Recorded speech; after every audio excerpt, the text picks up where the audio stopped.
This is our Frigidaire dishwasher. The start button became more and more and more difficult to work, and then after a while, it wouldn't work at all, no matter what.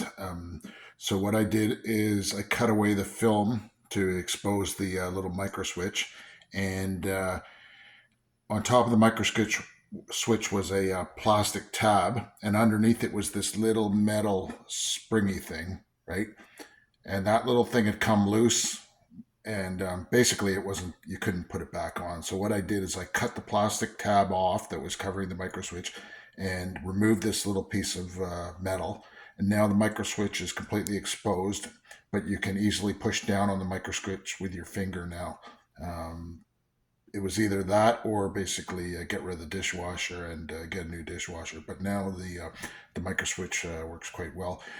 You can see on the normal wash, the plastic is starting to crack. It's starting to wear because that's the button that gets pressed a lot. So eventually, I imagine this button is going to go bad as well, and then we'll have to do the same with this button.